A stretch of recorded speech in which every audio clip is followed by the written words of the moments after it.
Olá, bem-vindos ao Perspectiva Mesozoica e hoje nós vamos dar uma olhada no Eurylophus da Halongu.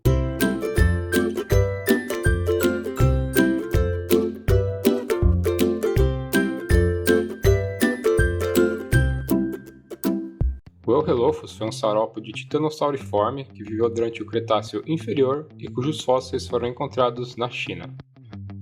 Inclusive, esse foi o primeiro dinossauro da China a ser descrito, e o legal é que o fóssil apresenta boa parte do crânio dele preservado.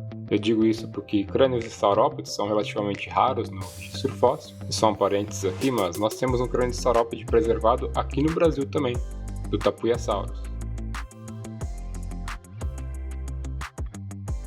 A imagem que eu estou mostrando agora são os dois lados da maxila e da pré-maxila esquerda do Eurylophus.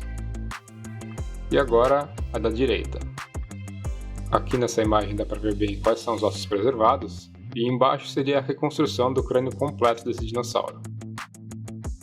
E por fim, uma paleoarte da cabeça dele em vida. Créditos do paleoartista estão aparecendo aí também. Eu achei que seria interessante trazer esses detalhes para vocês, com as imagens do crânio dele e até a paleoarte da reconstrução, porque a cabeça do modelo é tão pequena que muitos desses detalhes não vão poder ser reproduzidos na escultura dele. Apesar de ele estar super bem feito, como a gente vai dar uma olhada agora. Eu liguei o flash aqui só para a gente ver, por exemplo, que os dentes dele estão esculpidos aqui, né? Você consegue ver os detalhes e eles estão até pintados, só que com a tinta que não fique tão aparente, né? Até porque são dentes muito pequenos. E apesar de eles estarem esculpidos, nós não conseguimos notar essa angulação que eles tinham para frente, que é algo que a gente conseguiu ver aí nos fósseis. Agora olhando aqui onde seria o céu da boca do Eurylophus, dá para ver que esses detalhes estão ali, né, esculpidos, porém são muito pequenos, então seria muito difícil mesmo eles conseguirem reproduzir a angulação que os dentes tinham para frente. Agora com o flash desligado, para a gente continuar dando uma olhada no resto do modelo, a gente pode ver todos os detalhes que foram aplicados aqui na cabeça do Eurylophus. Tem um orifício aqui do ouvido na lateral. Se a gente ver aqui um pouco para frente, deixa eu ver se eu consigo focar. A gente vai ver o orifício nasal aqui também, nessa região. A boca eu imagino já ter mostrado para vocês, né? Quando eu liguei o flash, dá para ver a língua e os dentes todos muito bem esculpidos aqui, muito pequenos. Então são detalhes realmente impressionantes para uma figura desse tamanho. Nós temos também aqui já o início dessa fileira de espinhos, que sempre são adicionadas em reconstruções de saurópodes, mas que são especulativas. A gente não sabe se eles de fato teriam essas estruturas, mas fica bem legal, né? É sempre usado e sempre dá um resultado bacana. Esse é o lado esquerdo da cabeça do Eurylophus. A gente consegue reparar os mesmos detalhes que estavam do outro lado, né? O orifício do ouvido, o orifício da narina. O olho, na minha cópia pelo menos, está melhor pintada desse lado. Do outro lado parece que ele está olhando para cima, né? Esse aqui ele está olhando para frente mesmo.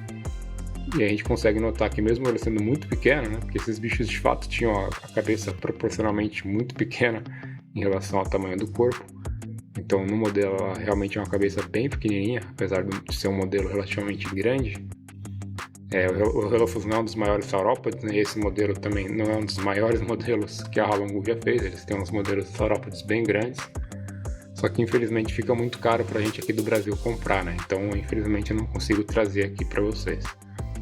Mas enfim, aqui a gente consegue ver os detalhes do olho, né? Porque eles aplicaram uma tinta amarela e a tinta preta ali da pupila mesmo, né? Pra representar o olho do bicho. A gente começa a ver aqui também já os indícios das cores que vão estar no corpo praticamente inteiro, né? Exceto na cauda, que ele vai ter uma novidade, a gente vai chegar nisso mais tarde. Que ele tem essa cor que é um marrom mais claro, né? Um marrom quase bege, e essas listras mais escuras que começam aqui, né, na região do olho dele e vão se estendendo aqui pelo pescoço até o final do modelo, conforme a gente vai ver aí mais para frente. Ele tem também na parte de baixo aqui do pescoço dele, depois eu vou mostrar ali por baixo, acho que vai ficar mais claro, mas aqui já começa a aparecer também um tom mais alaranjado. Eu afastei ele agora para a gente conseguir dar uma olhada no resto do corpo do modelo. Aquela fileira de espinhos que eu comentei, você pode ver que ela se estende aqui até quase o final da cauda, elas param mais ou menos aqui nessa região. Depois eu vou trazer ele mais para perto para a gente olhar com mais detalhes, porque esses espinhos eles variam de tamanho, eles não têm um tamanho único, né? Eles são mais altos aqui nessa região, onde eles começam aqui na cabeça até essa parte mais ou menos do pescoço, depois eles diminuem, ficam bem pequenininhos.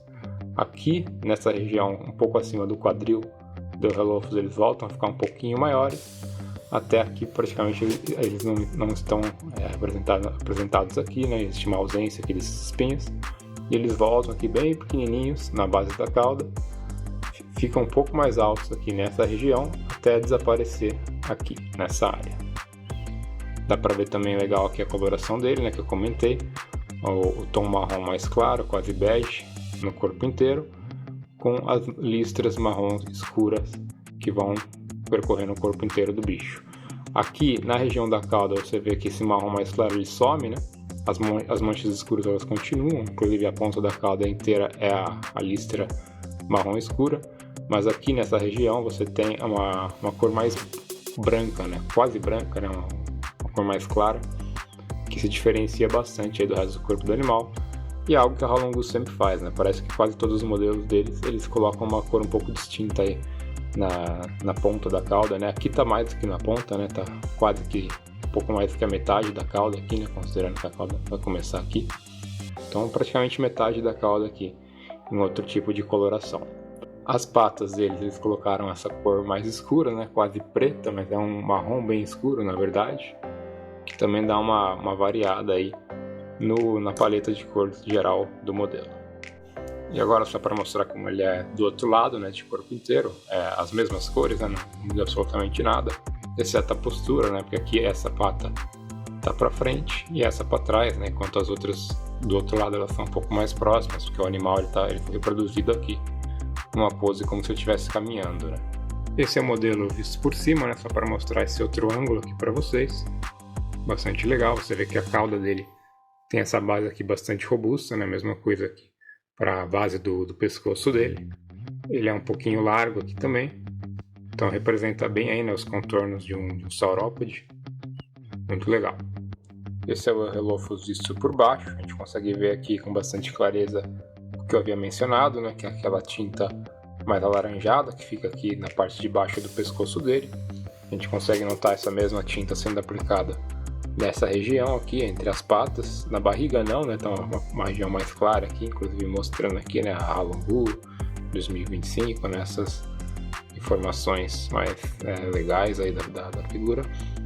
E aqui na base da cauda também a gente vê esse tom alaranjado, que ele para aqui, né, porque no final tem essa alteração de cor para essa cor mais clara, né. A gente consegue já aproveitar aqui para observar as patas típicas de saurópode que ele tinha, né? As patas da frente em formato de meia-lua. Eles tinham também aqui esse primeiro dígito com uma garrinha, né? A gente vê em alguns saurópodes também. E as patas traseiras aqui com 3 garrinhas, né?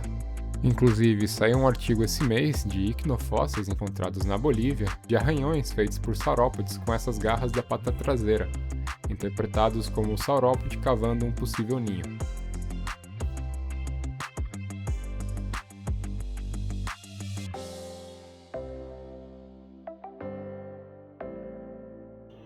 A gente consegue aproveitar aqui também já para dar uma olhada na coaca dele, né, que está aqui representada, está um pouquinho escondida, né, eles não aplicaram nenhuma tinta, nada para destacar ela, mas está aqui.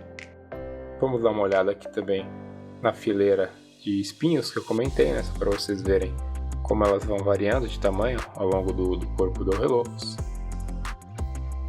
correndo aqui todo o corpo dele, quase todo, né? Porque como eu comentei, elas terminam aqui nessa região e até o final da cauda, daí você não vê mais elas, né? Vamos medir o modelo então. O comprimento dele aqui da ponta do focinho até a base da cauda é de 30 centímetros certinho. E a altura dele, né, no ponto mais alto, que seria aqui a base da cabeça, é de 18 centímetros de altura. Bom, então algumas considerações finais sobre o modelo de Eohelophes. Eu acho ele um excelente modelo de saurópode, representa muito bem esse grupo, que às vezes aqui no Brasil a gente não consegue comprar muitos, né, por conta do preço elevado dos modelos maiores. Mas o Eohelophes, sendo um saurópode um pouco menor, ele acaba ficando bastante acessível para nós colecionadores. E ele está numa postura muito bonita, né? Ele está com o pescoço bem ereto, está caminhando, uma pose bem natural, um modelo que representa bem a esse grupo. Então eu recomendo, né, para quem quer adicionar mais saurópodes na coleção, Se você não tiver nenhum, esse aqui é um ótimo, né, para você começar, porque como eu falei, ele não é tão caro e ele é muito bem pintado, né? Eu peguei essa variante que é a marronzinha, mas tem também a variante azul, cinza azulado, se eu não me engano. Eu acabei preferindo essa daqui, eu achei a coloração mais bonita. Mas a outra, né, pelo que eu vi também é muito legal. Vai muito do gosto pessoal de quem tá comprando. Pra mim a opção melhor foi essa. Mas se você optar pela outra também, você vai estar muito bem amparado aí provavelmente. Pelos detalhamentos e pela aplicação de tinta da Halonggu, que nunca deixam, raramente deixam a desejar. Já tem alguns casos raros aí, infelizmente. Mas de modo geral eles sempre mandam muito bem. Bom, então esse é o modelo de relógios da Halonggu. Espero que vocês tenham gostado da review. Se gostaram, por favor, deixem o like. E caso você não seja inscrito no canal, se inscreva, porque tem bastante vídeo de modelos de dinossauros e outros vídeos sobre o mesmo assunto, né, sobre dinossauros em geral, que a gente sempre traz aqui para o canal. A gente se vê no próximo vídeo. Até lá e um abraço.